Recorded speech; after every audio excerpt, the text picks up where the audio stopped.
औज़ुबिल्लाहिस्समीइल अलीमिल अज़ीमिल हफ़ीज़ बिवजहिल करीम व सुल्तानिहिल क़दीम मिनर रिज्सिल ख़बीसिल मुख़ब्बसिश शैतानिर लईनिर रजीम व क़बीलिही व नफ़्ख़िही व नफ़्सिही व हम्ज़िही बिस्मिल्लाहिर रहमानिर रहीम फ़क़्सुसिल क़सस लअल्लहुम यतफ़क्करून। सूरतुल आराफ आयत नंबर 176। उनको कसस बयान करो शायद कि वो जो हैं फ़िक्र करें। सुब्हानकल्लाहुम्मा व बिहम्दिका ला इलाहा इल्ला अंता अस्तग़फ़िरुका व अतूबु इलैका। तहरीर व तक़रीर से पहले से पढ़ लिया जाए तो कोई ख़ता हो जाए तो अल्लाह ताला की रहमत पे पूरी उम्मीद है कि अल्लाह ताला माफ़ फरमा देगा। अल्लाहुम्मा सल्लि अला सय्यिदिना मुहम्मदिन व आबा मुहम्मदिन व आले मुहम्मदिन व सहाबे मुहम्मदिन व बारिक वसल्लम। हम सब इकरार करते हैं कि अल्लाह ताला के सिवा कोई मबूद नहीं, कोई नबी, कोई वली, कोई जिन, कोई परी, कोई मज़ार, कोई कब्र न माबूद है न अल्लाह ताला के बराबर है। अल्लाह ताला वाहिद हकीकी है। हम सब इकरार करते हैं कि मोहम्मद मुस्तफ़ा सल्लल्लाहु अलैहि वसल्लम तमाम नबियों के सरदार हैं। अल्लाह ताला ने उन्हें सबसे आखिर में भेजा, उनके बाद कोई नबी पैदा नहीं होगा। अजीम सनद के साथ अजीम पैगाम जो है वो समाअत फरमा लीजिए।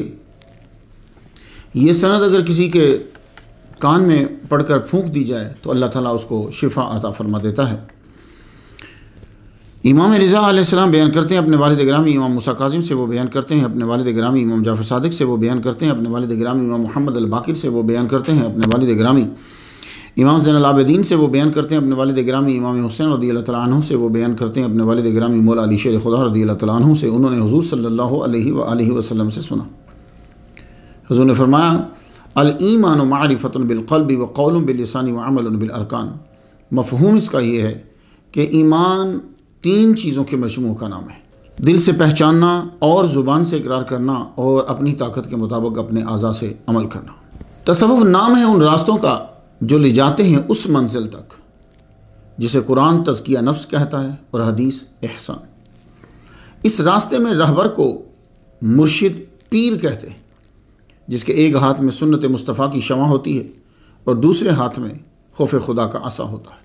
तसव्वुफ़ उसी दिन शुरू हो गया था जब आदम अलैहिस्सलाम ने उस जगह को छोड़ा जहाँ दुख, तकलीफ़, गम जैसे तसव्वुरात ही नहीं होते और वहाँ आकर रहने लगे जहाँ खुशी भी गम में लिपटी होती है। तसव्वुफ़ दुनिया से अलग थलग रहने का नाम नहीं है। दुनिया में कैसे रहना है ये सीखने का नाम है और ये सीखने के लिए कभी कभी अलग थलग रहना पड़ता है। हाज़िर रहमत मेरा भी आज हमारी गुफ्तगू 185वें नंबर तक पहुँच गई। आज जिस हस्ती को हम सरनामा कलाम बना रहे हैं, हज़रत सैयद अहमद सुल्तान अल मारूफ सखी सरवर सोहरावर्दी चिश्ती कादरी लखदाता शहीद रहमतुल्लाह अलैह। तारीख़ विलादत आपकी 525 हिजरी है, 1130 ईस्वी बनती है। तारीख़ शहादत आपकी 577 हिजरी है, 7 दिसंबर 1181 ईस्वी बनती है। आप सैयद अब्दुल कादिर गिलानी रहमतुल्लाह अलैह के विसाल से 16 साल बाद फौत हुए। आपका मज़ार मौजूदा मुल्क पाकिस्तान के सूबा पंजाब के शहर डेरा गाजी खां के अंदर है। आपको दुनिया से गए हुए आज 19 दिसंबर 2022 में 841 शमसी साल हो गए हैं। आप मशहूर तो बहुत हैं मगर सीरत की कुतब में मसला वही है, तारीख देखो तो वाक़या मैच नहीं करता, वाक़या बयान करो तो तारीख वो नहीं मिलती।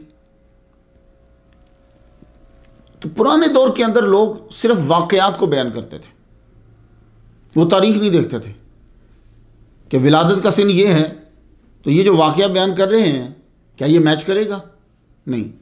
उनका फोकस होता था करामतों के ऊपर, तो वो वाक़यात बयान करते जाते थे। यही सूरत हाल जो है वो इनके साथ हुई।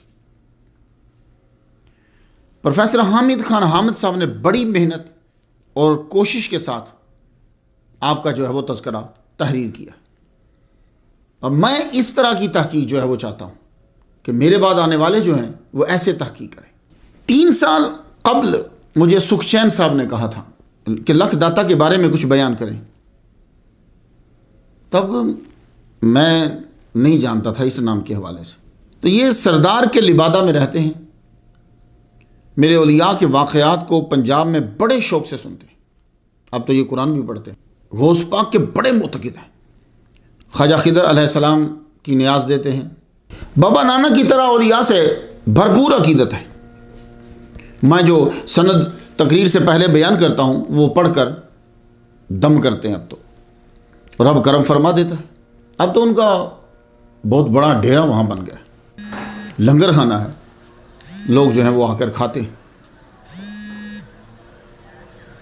पंजाब में सखी सरवर रहमतुल्लाह अलैह के बड़े अकीदतमंद और आज भी हैं, तो उन सब की नज़र ये गुलदस्ता।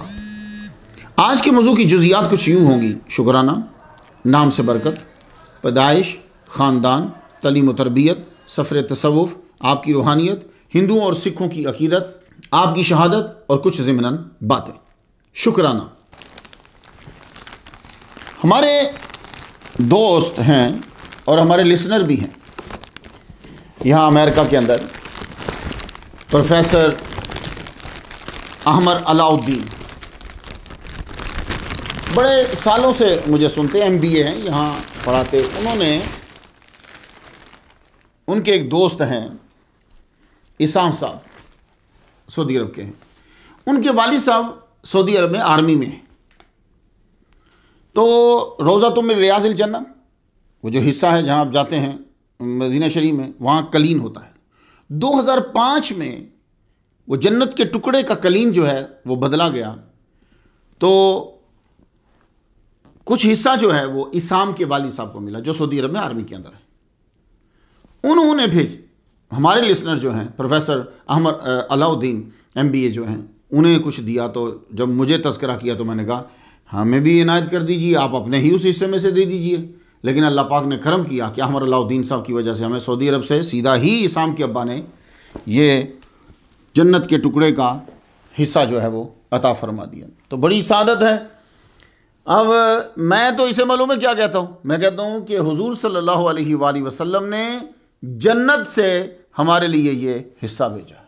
भाई वो तो जन्नत का टुकड़ा ना, तो ज़मीन के अंदर जो जन्नत है वो सरकार का रोज़े के करीब का हिस्सा है, तो वहाँ से अल्लाह ताला ने ये अता फरमा दिया। ये शुक्राना है। अब इसके अंदर वही खुशबू आती है और जब कभी मन चाहेगा तो इंशाल्लाह इसी के ऊपर यूँ रख कर मुसल्ले के ऊपर, इसके ऊपर जो है वो सजदा करके कुछ आरजू जो है वो पूरी हो जाया करेगी। तो ये शुक्राना था। अल्लाह ताला सबका भला करे जो ऐसे तबरुकात हमें जो हैं वो भेजते रहते हैं। तो मैं तो यही कहूँगा कि जन्नत से हुज़ूर सल्लल्लाहु अलैहि वसल्लम ने ये कालीन, ये मुसल्ला जो है ये हमें भेजा है। अल्लाह ताला मुझे और आप सबको वहाँ जाकर सजदा करने की तौफीक अता फरमाए, आमीन। सय्यद मुकम्मल तफसील के लिए 146 नंबर स्टोरी जो है वो समाअत फरमाए।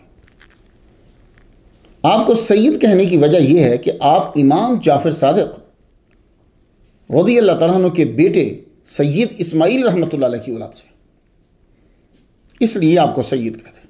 आपका ज़ाती नाम अहमद सुल्तान है, मगर आप मशहूर सखी सरवर के नाम से हुए। सुल्तान महमूद गजनवी की वजह से सुल्तान बहुत मशहूर था।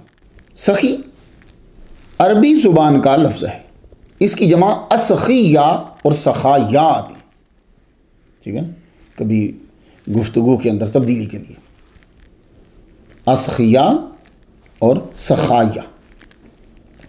हुज़ूर सल्लल्लाहु अलैहि वसल्लम का फरमान है अस्सखिय्यु क़रीबुम मिनल्लाहि क़रीबुम मिनल जन्नति क़रीबुम मिनन नार। तिरमिज़ी शरीफ 1961, बाब मा जा फ़ी सखा। तो सखी हुज़ूर सल्लल्लाहु अलैहि वसल्लम के मुँह मुबारक से भी अदा हुआ। उर्दू में सखी दरिया दिल, दान पुन करने वाले करीम शख्स को कहा जाता है। सरवर ये फ़ारसी ज़ुबान से आया है, ये असल में सर आवर है, कसरत इस्तेमाल से सरवर हो गया। माना होता है हाकिम, बादशाह, बरगुज़ीदा, ये तीनों मानी के लिए आता है। तो सखी सरवर ऐसा बादशाह जो दान करने में दरिया दिल है। ये नाम आपको लोगों ने, अकीदतमंदों ने आपकी सखावत की बिना पर आपको दिया। तो असल नाम क्या है? अहमद सुल्तान। सखी सरवर लोगों ने, अकीदतमंदों ने, मुरीदों ने दिया आपको। आपको जो भी फतूहात, वलियों के दर के ऊपर जो चीज़ आती है उसको फतूहात कहते हैं। फतूहात आप जो नजराने कहते हैं, तो नजराने तहाइफ आपको मिलते, आप फौरन गुराबा में बांटते थे। हत्ता कि जब आपका निकाह हुआ, आपकी ज़ौजा मोहतरमा हाकिम की जो है वो बेटी थी, बहुत जहेज दिया उसने। आपने अपनी बीवी की इजाज़त से वो सारा जहेज बांट दिया हुराबा में, और आले रसूल होने का सबूत दिया। हुजूर पाक सल्लल्लाहु अलैहि वसल्लम ने भी ऐसे ही किया था। जब आपकी शादी हुई तो बीबी खतीजा ने आपको सारा सामान दे दिया। तो आपने फरमाया, आप जानती हैं मेरी आदत क्या है, तो आप अपना सारे सामान मुझे दे रही हैं तो मैं तो इसे बांट दूंगा। आप अर्ज़ करती हैं कि जहां चाहिए आप इसे इस्तेमाल कीजिए। तो वो जो शादी के बाद आपको सामान मिला, आपने खाना काबा के करीब खड़े होकर गुराबा में बांट दिया। आज देखो बेटा क्या कर रहा है, शादी हुई, जो सामान आया बीवी की इजाजत से वो सब गुराबा में बांट दिया। यही मैं बयान कर देता हूं, लुत्फ आएगा ज़्यादा। आपको बड़ा शौक था बकरियों का, बकरी के बच्चे से हर कोई प्यार होता बता। तो आपने अब्बा जी से कह के बकरियां ली, अब्बा जी मुझे बकरियां ले दीजिए। तो ये आपका एक शौक था, तो उन्होंने बड़ी मुश्किल से उस दौर में खरीद कर दी। इंसान की ज़िंदगी में दौर आता है ना, कभी कोई चीज़ बड़ी आसान होती है हालांकि महंगी होती है, और कभी कोई वही चीज़ से बड़ी मुश्किल होती है जबकि सस्ती होती है। आपकी ज़िंदगी में भी आया वो बकरियां हुजूर सल्लल्लाहु अलैहि वसल्लम ने भी छोटी उम्र में चराई हैं। तो वो ये चीज़ जेनेटिक के अंदर, सही सरवर चाहते कि मैं बकरियां जो है ना वो लेके जाऊं, तो अब्बा ने बकरियां ले दी। आप फारिग वक्त में इन्हें बाहर ले जाते, ज़्यादा दूर नहीं, घर के पास ही। सैयद ज़ादा जब बकरियां चरा रहा होता तो एक दिन एकदम जहन में हुजूर सल्लल्लाहु अलैहि वसल्लम, हज़रत दाऊद अलैहिस्सलाम, हज़रत मूसा अलैहिस्सलाम की तरफ चला जाता। वैसे तो हर नबी ने कुछ अरसा बकरियां चराई हैं, लेकिन कुछ अंबिया ने ज़्यादा वक्त लगाया। बकरियां चराने से इंसान को लीडरशिप आती है। क्यों? बकरियां भी इधर चली जाती, कभी इधर चली जाती, कभी इधर चली जाती, उनको संभालना, एक साथ रखना मुश्किल होता है। तो इंसानों का भी कुछ हाल ऐसा ही होता है। एक रोज आप बकरियों के पास बैठे हुए थे, कलंदरों का एक गिरोह आ गया। ये कभी कभी इकट्ठे, शुरू में कलंदर एक आदमी नहीं होता था, इकट्ठे ग्रुप में चलते थे, बूढ़ो लंबा सफर करते थे। उन्होंने नौजवान को देखा और देखते रहे, फिर बोले तुम कौन हो? फरमाया हम अहमद सुल्तान हैं। बोले सुल्तान हो तो बकरियां हमें दे दो। आपने फरमाया ले लो। वालिद साहब ने देखा तो पूछा बकरियां किधर हैं तुम्हारी? अर्ज किया अब्बा हुजूर कुछ मुसाफिर थे, भूखे थे, गरीब लग रहे थे, मुझसे उन्होंने बकरियां मांगी, मैंने उनको दे दी, अल्लाह के नाम पे दे दी मैंने। तो अपने बेटे की इस सखावत पे खुश हुए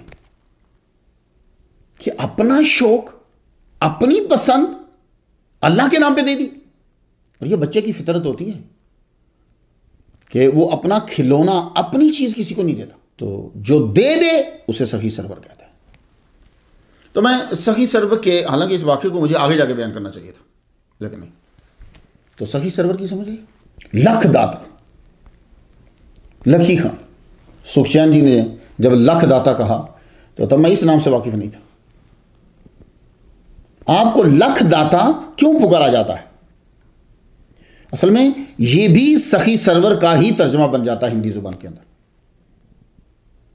H.A. रोज एडवर्ड मैकलेगन ने किताब लिखी है, हिंदुस्तान में इसकी ये किताब बड़ी मशहूर हुई है, पंजाब की ज़ातें और कबाइल, a glossary of the tribes and caste of the Punjab. तो H.A. रोज ने यह लिखा कि लखदाता उसे कहते हैं कि जो गैर मामूली सखी होता है। वैसे आप किताबें पढ़ेंगे ना तो आपको एक वाक़या भी मिल जाएगा, वो लख 100,000 एंड उस डिजिट के मुताबिक, कि आप एक दफ़ा एक दरख्त के नीचे बैठे हुए थे, गरीब आदमी आया तो उसने आके कहा कि मुझे 1 लाख रुपया चाहिए। गरीब आदमी है तो उसको 1 लाख रुपया क्यों चाहिए? जिसकी जितनी ज़रूरत है वो उतना मांगे। और उस दौर में तो 1 रुपया बहुत होता था, 100 रुपया तो बहुत ही ज़्यादा होता था। तो 1 लाख रुपया तो बादशाह की ज़रूरत हो सकती है कि कोई बादशाह आया हो, उसने आकर आपसे कहा हो तो फिर समझ में आता है।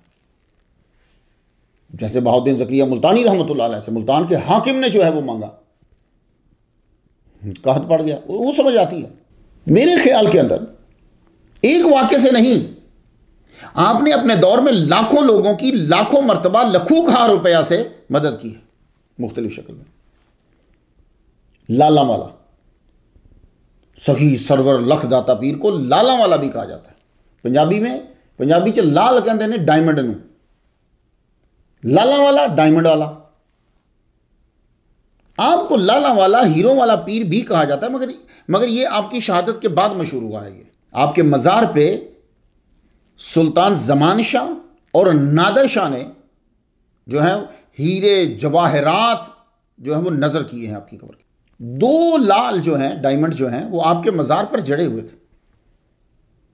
एक दफ़ा खानका में आग लगा दी गई या लग गई, वो जवाहरात जो थे, वो जो कीमती सामान था, वो सब जल गया और वो 2 डायमंड भी जो हैं वो गायब हो गए। इससे साबित होता है कि आग लगा दी गई। अब ये आप नहीं कह सकते डायमंड आग में जल गए, डायमंड नहीं जलता। पंज पीर ये एक इस्तिलाह है, ज़्यादातर ये हिंदुस्तान में आपको मिलेगी। कोई ग्रुप, वो ग्रुप मुसलमानों का, हिंदुओं का, सिख का है, कोई ग्रुप अपने लिए एक पंज पीर जो है वो चुन लेता है जिनसे वो खास अकीदत रखता है। पंज तन पाक, मोहम्मद मुस्तफ़ा सल्लल्लाहु अलैहि वसल्लम, मौला अली, बीबी फातिमा, हसन हुसैन, पंज तन पाक। मुख्तलिफ लोगों ने ये पंज पीर की इस्तिलाह बनाई। हिंदुस्तान के मगरबी इलाकों में पंज पीर में एक सखी सरवर भी हैं। लुधियाना में जो गैर मुस्लिम है, उन्होंने उनके पंज पीर में हज़रत सखी सरवर, ख्वाजा खिदर, दुर्गा देवी, विष्णु और गुरु गोबिंद सिंह। तो पंज पीर के अंदर भी हज़रत सखी सरवर आते हैं। सब इलाकों में नहीं, लेकिन पंजाब साइड में, लुधियाना की साइड। कादरी, आपके अकीदतमंद आपको हज़रत अब्दुल कादिर गिलानी रहमतुल्लाह अलैह का खलीफा लिखते हैं। यह मुमकिन है क्योंकि सही सरवर रहमतुल्लाह अलैह का विसाल जो है वो 577 हिजरी में हुआ है और अब्दुल कादिर गिलानी रहमतुल्लाह अलैह का विसाल 561 हिजरी में हुआ है। तारीख के लिहाज से भी मुमकिन है। और आपने बगदाद का सफ़र भी किया है और यह सफ़र भी मुमकिन है क्योंकि आपका धदियाल बगदाद में ही रहता था। चिश्ती, हज़रत सखी सरवर रहमतुल्लाह अलैह को कुतब में चिश्ती भी लिखा गया, मगर जो वजह बताई है वो तारीखी तौर पर साबित नहीं हो रही। लिखा गया है कि आपने ख्वाजा मौदूद चिश्ती रहमतुल्लाह अलैह से खिरका चिश्त लिया, क्योंकि जब 531 हिजरी में ख्वाजा मौदूद चिश्ती रहमतुल्लाह का विसाल हुआ, उस वक्त सैयद सखी सरवर रहमतुल्लाह की उम्र 5 साल थी। मैं इनके बारे में हाजी शरीफ ज़ंदनी रहमतुल्लाह अलैह की स्टोरी के अंदर बयान कर आया हूँ। तो जब आपके विसाल के वक्त इनकी उम्र 5 साल थी, तो ये चिश्ते शरीफ में मुलाकात कैसे हुई, फिरका कैसे लिया? हो सकता है सीरत नगारों से तसामो हो गया हो और आप उनके साहबजादा से अफगानिस्तान में चिश्ते शरीफ में मिले हों। सोहरावर्दी, सोहरावर्द शहर का रहने वाला। 2 सिलसिले हैं, दोनों इलाके की निस्बत से मशहूर हुए। चिश्ती सिलसिला, चिश्ते शरीफ इलाका अफगानिस्तान में। सोहरावर्दी सिलसिला, सोहरावर्द की वजह से यह भी इलाका है। शेख शिहाबुद्दीन उमर सोहरावर्दी रहमतुल्लाह अलैह, 19 नंबर स्टोरी पे मैं इनका जिक्र कराया। इनके दादा पीर शेख वजीहुद्दीन यहीं के रहने वाले थे, सोहरावर्द के। यह सिलसिला सोहरावर्दिया दुनिया में शेख शिहाबुद्दीन उमर सोहरावर्दी रहमतुल्लाह अलैह की वजह से फैला। आपकी किताब अवारिफुल मुआरिफ जो है तसव्वुफ की बुनियादी कुतुब में शामिल है, वो बहुत ज़रूरी पढ़ना पड़ती है। आप कादरी हो, चिश्ती हो, सोहरावर्दी हो, नक्शबंदी हो, शतारी हो, अगर आप तसव्वुफ सीखना चाहते हो तो यह किताब लाजमी होगी। बाबा फरीदुद्दीन गंज शकर क्या है, चिश्ती, लेकिन अवारिफुल मुआरिफ बड़ी है। तो शेख शहाबुद्दीन उमर सोहरावर्दी रहमतुल्लाह अलैह के खुलाफा ने मौजूदा पाकिस्तान, हिंदुस्तान, बंगाल, इन इलाकों में बहुत असर छोड़ा। बहाउद्दीन ज़करिया मुल्तानी रहमतुल्लाह, 20 नंबर स्टोरी पर मैं उनका जिक्र कराया हूँ। काजी हमीदुद्दीन नगोरी, ये भी सोहरावर्दी। कश्मीर में सैयद अली हमदानी, 109 नंबर स्टोरी पर मैं इनका जिक्र कराया हूँ। बंगाल में शेख जलालुद्दीन तब्रेज़ी, जलाल यमनी, कुतुब आलम, 68 नंबर स्टोरी पर बयान कराया हूँ। शाह आलम 67 नंबर स्टोरी पे बयान कराया हूँ। बाबा शरफुद्दीन 66 नंबर स्टोरी पे बयान कराया हूँ। शाह दूला दरियाई 21 नंबर स्टोरी पे बयान कराया हूं। मखदूम जहानिया जहां गश्त 49 नंबर स्टोरी पे बयान कराया हूं।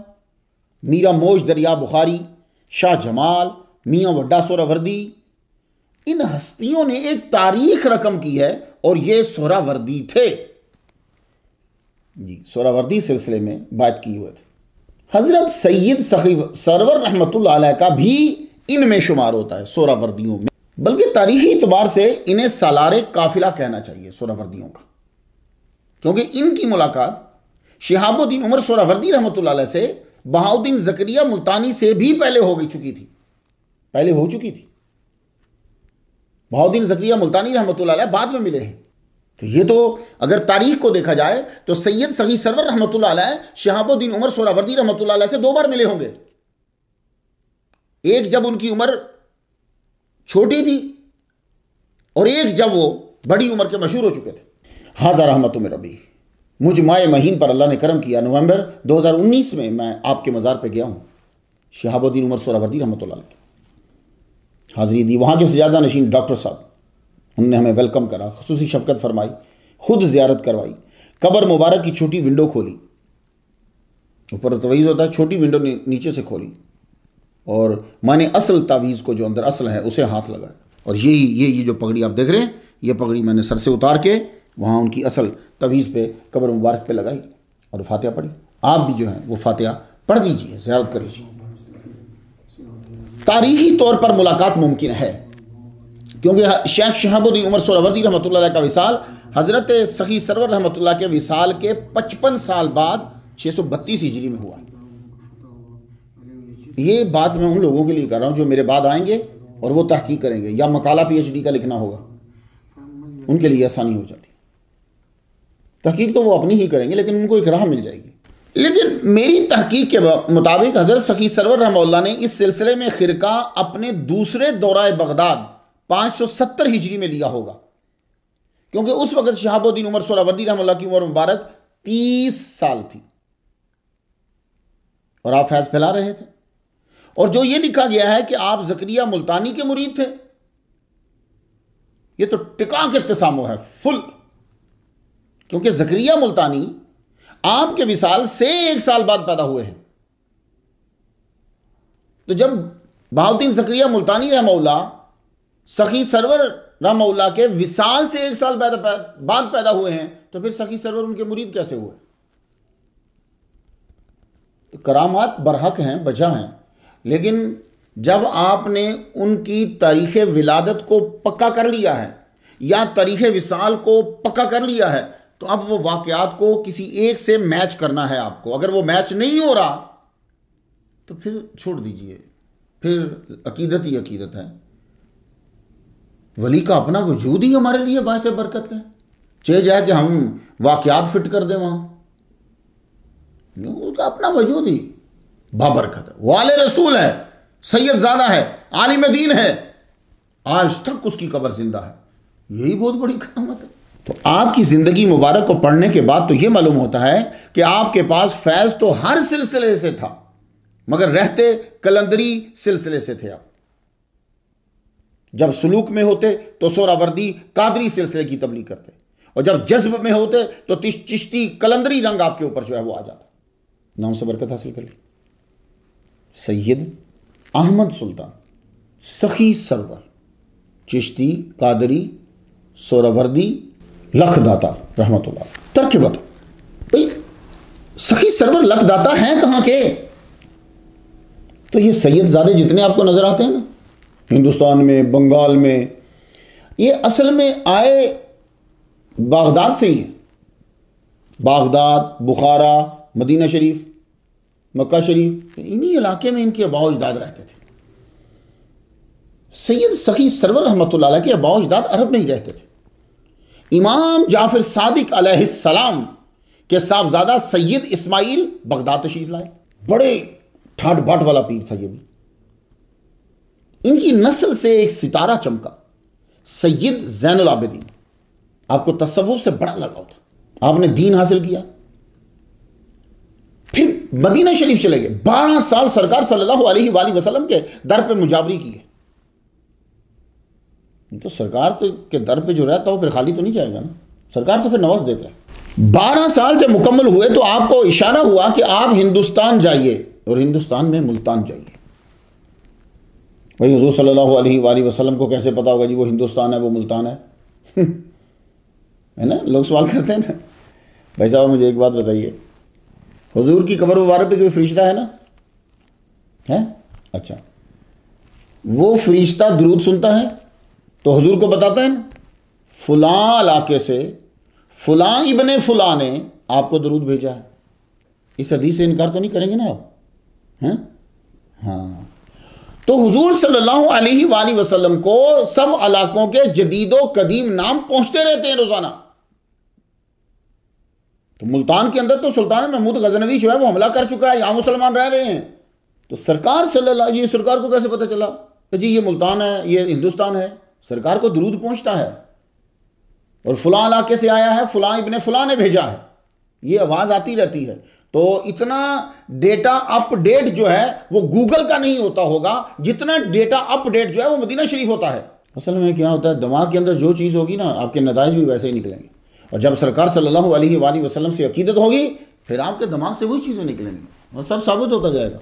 हुजूर सल्लल्लाहु अलैहि वसल्लम फरमाते हैं वो आप मुल्तान जाओ, हिंदुस्तान। तो सैयद ज़ैनुल आबिदीन जो है वो अफ़गानिस्तान बुखारा अफ़गानिस्तान से होते हुए लाहौर और यहाँ से मुल्तान के करीब सहकोट में सकूनत इख्तियार कर लिया। सहकोट का मतलब क्या है? 3 गांव।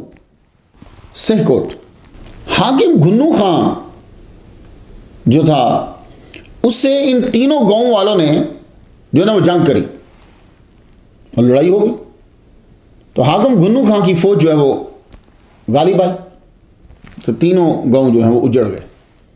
जब ये उजड़ गए तो अब जो इलाका बना तो सहकोट कहलवाया। वहाँ के कुछ जो बचे कुछ लोग थे वो एक जगह आकर जमा हो गए।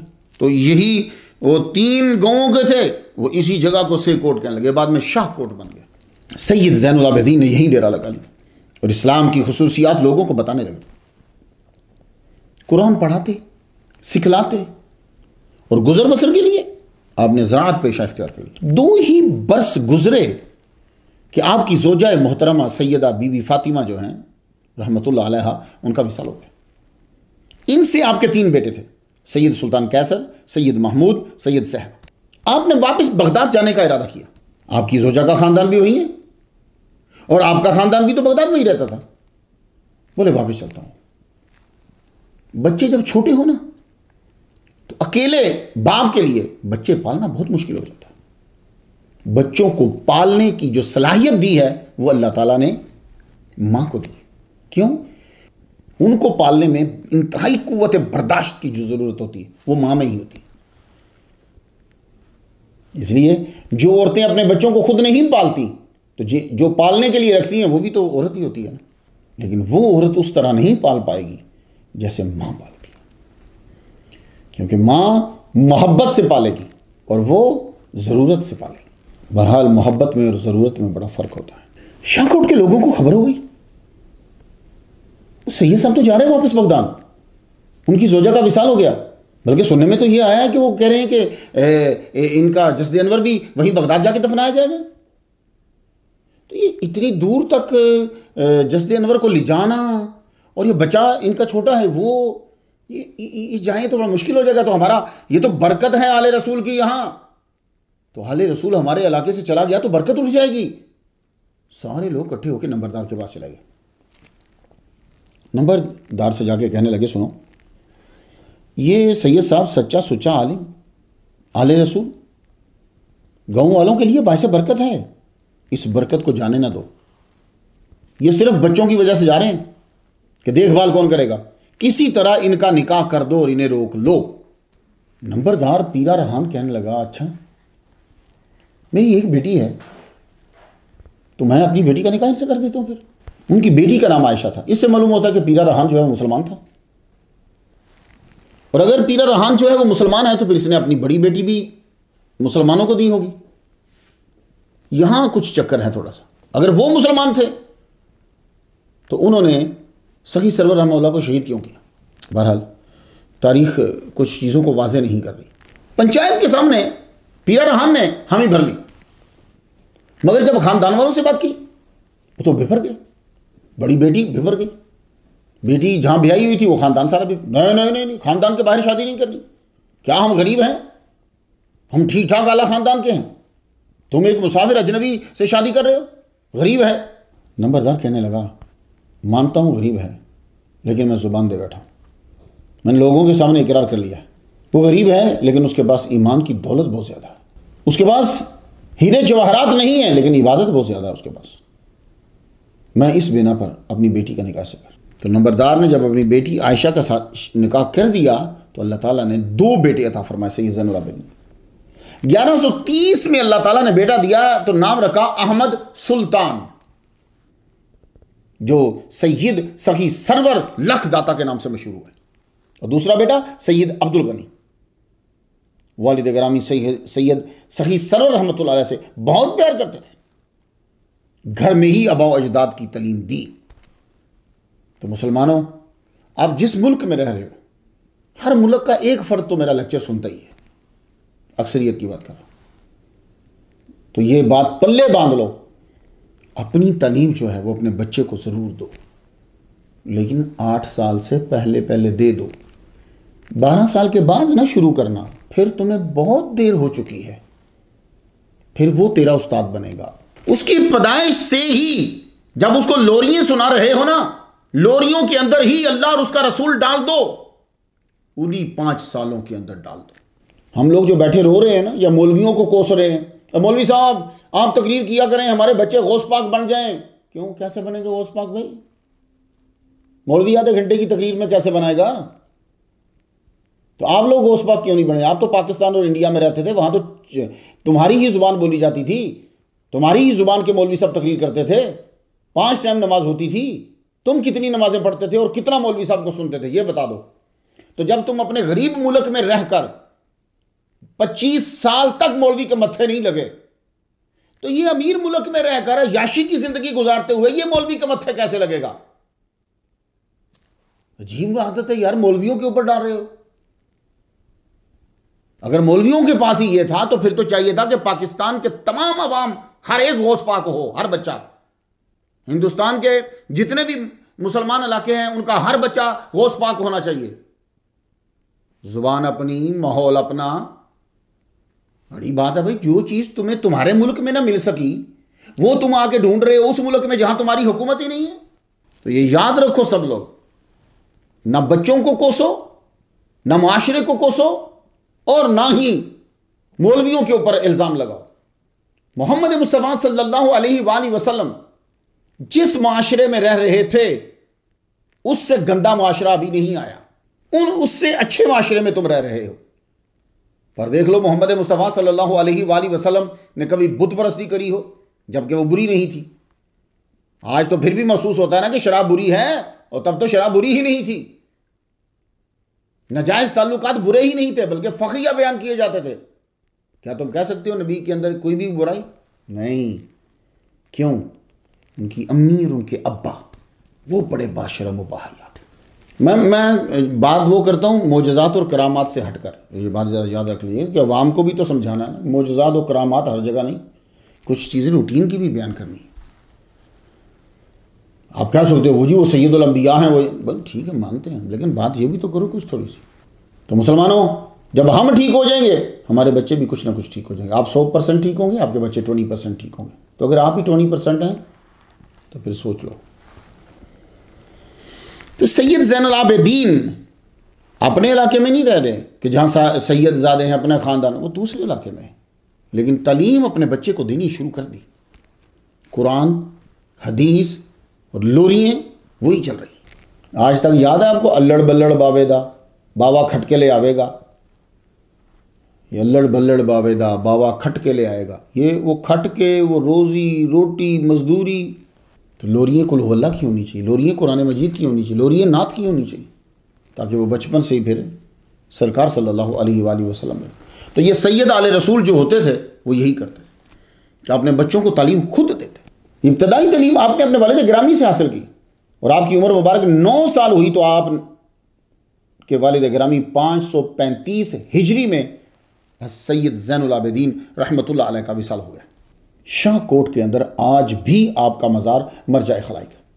आपका मज़ार मुबारक एक खतरी ने 1 लाख रुपया खर्च करके बनवाया, संदल की लकड़ी के शतीर लगवाए। आज आप जाएं तो वहाँ आपकी जोजा आयशा बीवी का भी मज़ार है। एंटर होंगे तो पहले बीबी आयशा, उनका मज़ार भी वहीं, और आपके बेटे सैयद महमूद का मज़ार भी। इस खानकाह की नहायत पुख्ता और शानदार इमारत थी। 6 कुएं वक़फ़ थे इस दरगाह के लिए। इतने साल गुजर चुके हैं, आप देखिए कि 535 हिजरी और अब 1444। लेकिन अब भी जाकर आप देखें तो सैयद सखी सरवर रहमतुल्लाह के अब्बा हुजूर का जो मज़ार है, वो इमारत और वो मस्जिद, आपको मालूम हो जाएगा कि उस दौर में क्या शान शौकत होगी जब ये बिल्कुल नहीं बनाई गई थी। का ये बैरूनी हिस्सा जिसके मुतसिला मस्जिद, जो कि माशाल्लाह बड़ी खूबसूरत मस्जिद बनी हुई है,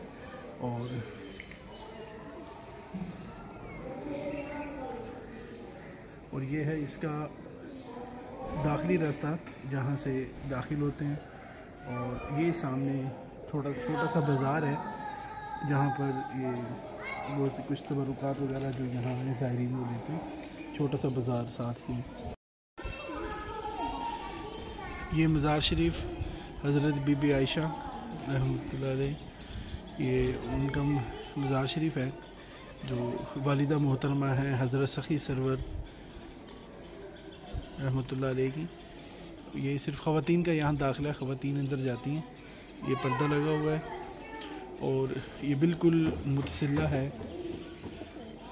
हज़रत सखी ज़ैनुल आबिदीन रहमतुल्लाह अलैह सरकार के बिल्कुल साथ का ये साथ जुड़ा हुआ है।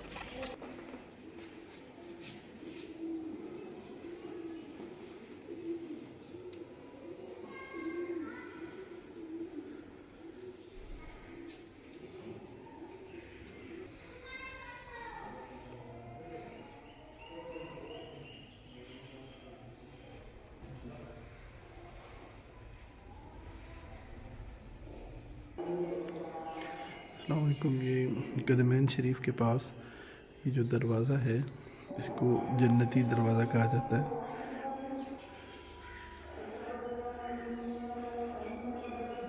माशाल्लाह ये अंदरूनी हिस्सा। ये हज़रत सखी महमूद सुल्तान रहमतुल्लाह अलैह, जो कि बड़े भाई हैं सखी सरवर रहमतुल्लाह अलैह के, ये इसी मज़ार शरीफ में ही मस्जिद के सामने ये इनका एक मज़ार शरीफ है। माशाल्लाह ये भी बहुत खूबसूरत बना हुआ है।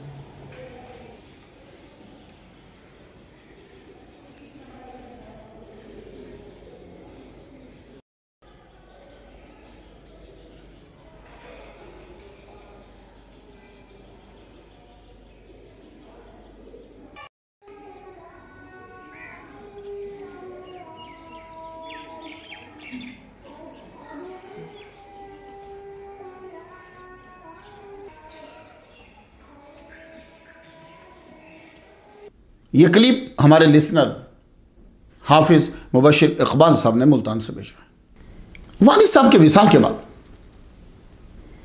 रिश्तेदारों का रवैया, खुसूसन जो आपकी खाला के बेटे थे, आपके साथ अच्छा ना रहा। बाप जो होता है ना, वो होता तो कमज़ोर है पर ताकत उसकी बड़ी होती, दबदबा उसका बड़ा होता है। जब इनका रवैया कज़न्स का चेंज हुआ तो छोटी उम्र में आप शाहकोट छोड़कर लाहौर तशरीफ़ ले आए। लाहौर में एक आलिम दीन, कुतुब में जिनका नाम मिलता है सैयद इसहाक रहमतुल्लाह अलैह बुखारी, इनसे तालीम हासिल करने लगे।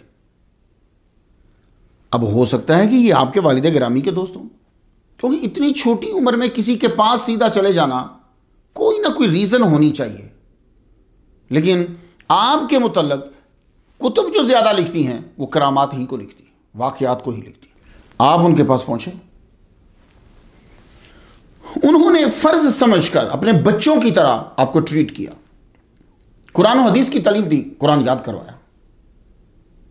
जो निसाब दूसरे 8 साल में पढ़ते थे, सैयद सही सरवर रहमतुल्लाह अलैह ने 4 साल के अंदर रात दिन मेहनत करके उसको कवर कर लिया। 4 साल के बाद आपको अपना वतन याद है, उसकी याद ने आपको तड़पाया, आप वापस इजाज़त ली, कहा मुझे अब जाना है, मुझे अपने बाप की याद आ रही, मुझे वालिदा की याद आ रही। तो जब किसी की याद आए और वो ना हो तो फिर उससे मंसूब चीज़ें जो हैं वो आपको तसल्ली दे देती हैं कुछ ना कुछ। बेटा ना हो तो बेटे के कपड़े, बेटे की चीज़ें, बेटे का बेटा, अब्बा नहीं है तो अब्बा की चीज़ें, अब्बा की कब्र, अब्बा का मज़ार। सैयद सही सरवर रहमतुल्लाह लाहौर से शाहकोट की तरफ, वहाँ नक्शा कुछ तब्दील नहीं हुआ था, बल्कि हसद की आग और बढ़ चुकी थी। यूं लगता था जैसे यूसुफ और भाइयों की स्टोरी दोहराई जा रही है। फ़र्क ये था, यूसुफ अलैहिस्सलाम नबी थे, आपके अब्बा जी भी नबी थे और ज़िंदा थे। यहाँ यह है कि सैयद सखी सरवर वली अल्लाह तो हैं पर अब्बा ज़िंदा नहीं। आपने किसी से कोई वास्ता नहीं रखा, खामोशी से अपने वालिद गिरामी सैयद ज़ैनुल आबिदीन की जगह पे बैठ गए, कुरान और हदीस की तबलीग करने लगे। अब आप खुद आलिम थे, सब पढ़ कर आए थे और गुजर बसर करने के लिए वालिद साहब की जो ज़मीन थी उसी के ऊपर ही खेती बाड़ी शुरू कर दी। रिश्तेदारों ने फटा खड़ा कर दिया, ये ज़मीन फलां कानून के तहत अब हमारी है, तुम इस हिस्से पे खेती बाड़ी करो। ये ज़मीन जो होती है ना, ये पटवारियों को बड़ा पता होता है, उनके पास एक कानून होते हैं, ये ज़मीन आपकी थी, उधर से हटा के आपकी ज़मीन इधर कर दी।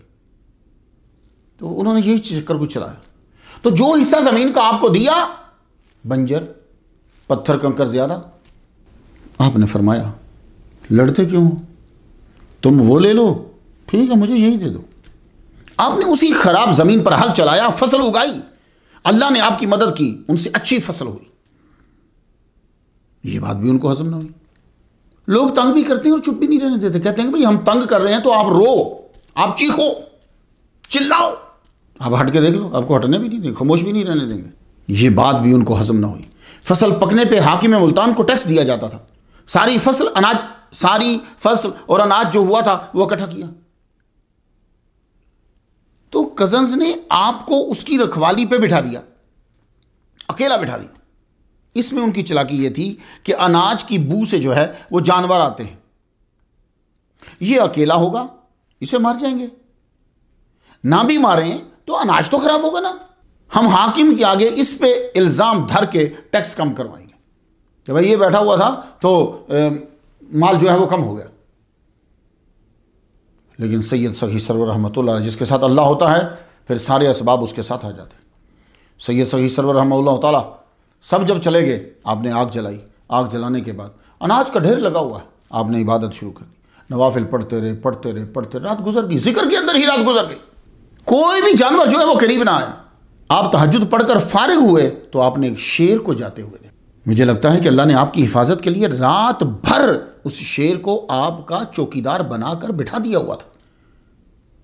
आप इबादत में मसरूफ थे और जब सुबह करीब हुई तो शेर अपनी ड्यूटी दे के जा रहा था वापस। सुबह के वक्त ये बड़े खुशी खुशी आए कि कुछ तो खामी, कुछ कमी, कुछ नुकसान तो देखने को मिलेगा, मगर वहां तो सत्ता ही खैरा। कजन्स आपको और गले को महफूज देखकर हैरान हुए। अब ये कजन्स हाकिम मुल्तान गुन्नू खान को टैक्स देने जा रहे हैं, आपको साथ ले लिया। ये जब करीब पहुंचे तो उस वक्त फसील पे था वो, उसने दूर से देखा कि लोग आ रहे हैं और साथ साथ बादल भी है, लेकिन बादल जो है वो पीछे है। तो एक नौजवान को भेजा, जहां जाके पता करके आओ ये कौन लोग आ रहे हैं। उसने आकर बताया शाहकोट से आ रहे हैं। ये शाहकोट जो है ना 12 मील के करीब बनता है मुल्तान से, शाहकोट से आ रहे हैं। इनके साथ सैयद ज़ैनुल आबिदीन का बेटा भी है। गुन्नू जो था ना, ये इसमें बामुसम्मा था, चुप रहता था, करता सब कुछ था। उसने अहमद सुल्तान का मकाम जानने के लिए सबको ही दावत दे दी कि आप दूर से आए हो, चलो बैठो, रुको, खाना खाकर जाना। नौकर को बोला बड़े घर के हैं, खाना परोस दो। हाँ, अहमद सुल्तान की तश्त में खाली बर्तन रख दो और ऊपर से ढाँप दो और ये जाके उसके सामने रख देना। तो क्या किया गया कि जितने थे सबके तश्त बनाए गए, बर्तन रखे, उनमें सालन था, ऊपर से ढाँप दिया, सबके ढांपे हुए थे। अहमद सुल्तान सैयद सखी सरवर रहमतुल्लाह अलैह का एक सामने भी तश्त रखा गया, पर अंदर से खाली था। मगर अजब हो गया, जो ही आपके सामने तश्त रखा, आपने बिस्मिल्लाह रहमान रहीम, मुसलमानों की आदत है वो हर काम शुरू करने से पहले बिस्मिल्लाह रहमान रहीम पढ़ते हैं। ये बड़ी पावरफुल चीज है, बड़ी पावरफुल चीज है। सुलेमान अलैहिस्सलाम ने जब बहुत बड़ी हुकूमत को ज़ेर करना था तो बिस्मिल्लाह रहमान रहीम लिखी थी। बिस्मिल्लाह रहमान रहीम पढ़कर लख दाता सही सरवर ने जब ऊपर से कपड़ा हटाया तो सारे जितने बर्तन थे उसके नीचे सब भरे हुए थे, लेकिन उनकी खुशबू जुदा थी सबसे। दूसरे तो कुछ ना समझे, मगर हाकिम घुन्नू समझ गया ये नौजवान वली अल्लाह है, क्योंकि उसे तो पता था कि बर्तन खाली। कजन्स ने कम टैक्स दिया। हाकिम बोला आपका बाप नंबरदार, तुम्हारी जमीन इतनी, टैक्स क्यों कम दे रहे हो तुम लोग, तुम तो बड़े अमीर आदमी हो, हमारे हिसाब से अनाज की इतनी बोरियां बनती हैं। बोले अहमद सुल्तान रखवाली पे था, इसने हेरा फेरी की। दे दिया ना, सखी सरवर पे इल्जाम लगा दिया कि इसने हेरा फेरी की। हाकिम को गुस्सा आया, उसे कजन्स, उसने क्या किया, उसने कहा सारे पकड़ के अंदर कर दो, क्योंकि वो करामत तो देख चुका था कि झूठ बोल रही है, एक मासूम पे झूठा इल्जाम लगाते हो, चलो कैद कर दिया। आजकल बताया जाता है कि झूठ बोला करो, झूठ बोलना जायज़ है, जमात के लिए झूठ बोल सकते हैं, वो जमात को दीन कहते हैं। पुराने ज़माने में झूठ बोलने पे अंदर कर दिया जाता, इन्हें कैद कर दिया।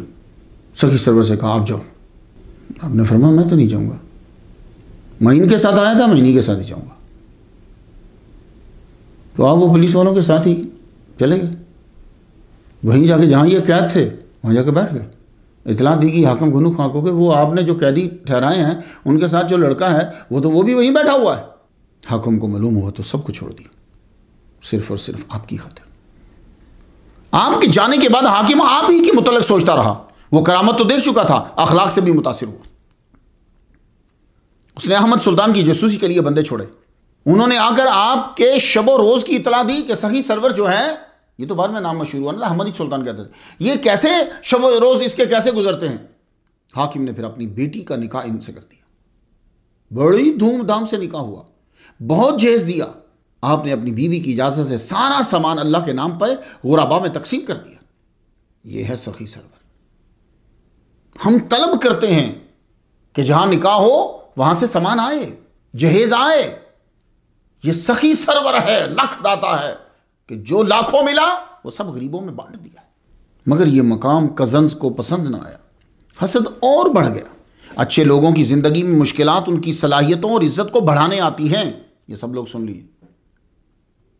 आप जालिम नहीं हो, रास्ता ठीक है तो घबराना नहीं, हर मुश्किल एक जीना है उरूज की तरफ। जो जो सुन रहा है ये मेरी लाइंस जुबानी याद रखे और पल्ले बांध ले।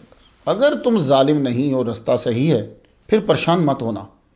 हर तकलीफ एक स्टेप एक स्टेप एक स्टेप बुलंदी की तरफ, नीचे नहीं ऊपर। शादी के बाद सखी सरवर सब्र शुक्र से शाकोट में ही दरसो तदरीस करने लगे। आपकी वालिदा माजिदा का विसाल हो गया, सुतैले भाई सैयद महमूद और सैयद सहरा का भी विसाल हो गया। मुझे पढ़ते पढ़ते ये इशारा ही मिलता है, कैसे लगता है कि आपकी पहली जोजा का भी विसाल हो गया। मुल्तान के हाकिम की बेटी से जो शादी की थी, इनका भी विसाल हो गया। क्योंकि आपका ये तवील बाहर रहना और तवील सफ़र जो है ये बतलाता है कि पीछे कोई नहीं था जब आप निकले। अब आपको जुदाई और तन्हाई का कुछ एहसास हुआ और कज़न्स की हसद की तबश ज़्यादा आने लगी। आपका रुझान तसव्वुफ की तरफ बहुत बढ़ गया। आपको किसी मुर्शिद की तलाश थी। अब्बा होते तो काम चल जाता। ज़िंदगी के किसी दौर में किसी लीडर की ज़रूरत पड़ती है, रहनुमा की, रूहानी रहनुमा की ज़रूरत। आपने शाहकोट को खैरबाद कह दिया, वालिद और वालदा की कब्र पे हाजिरी दी और बगदाद के लिए रवाना हो गए। आप लाहौर से होते हुए चिश्ते शरीफ अफ़गानिस्तान पहुँचे। वहाँ आपकी मुलाकात ख्वाजा मौदूद चिश्ती रहमतुल्लाह अलैह के सज्जादा नशीन और साहबजादा बेटे ख्वाजा अबू अहमद अब्दाल से हुई। ये मैं तलबा के लिए अर्ज़ कर रहा हूँ क्योंकि उनको तहकीक की ज़रूरत होती है। सारी किताबों ने अजीब सा लिखा है, मैं आपको तहकीक बता रहा हूँ। उनके बेटे से अगर मुलाकात साबित करो तो सही है और मुलाकात इनसे सही है, क्योंकि ख्वाजा मौदूद चिश्ती रहमतुल्लाह का विसाल 531 हिजरी में हो गया था। और ये 15 साल बाद विसाल के वहां पहुंचे।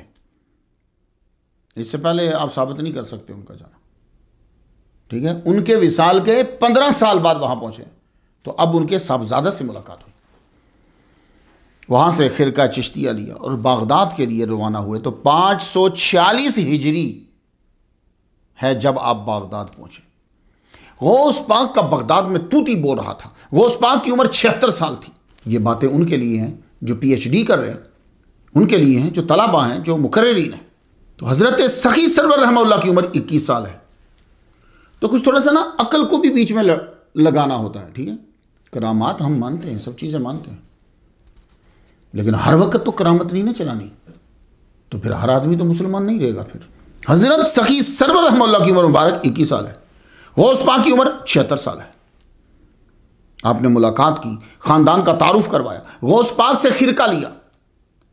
यह बगदाद की तरफ आपका पहला दौरा है लखदाता का। इस वक्त शेख शहाबुद्दीन सोहरावर्दी रहमतुल्लाह की उम्र मुबारक सिर्फ 7 साल थी। तो गौस पाक की तो बारगाह में ही ये आए हैं, 15-16 साल के बाद आए, क्योंकि आपकी विलादत जो है वो 539 हिजरी में हुई।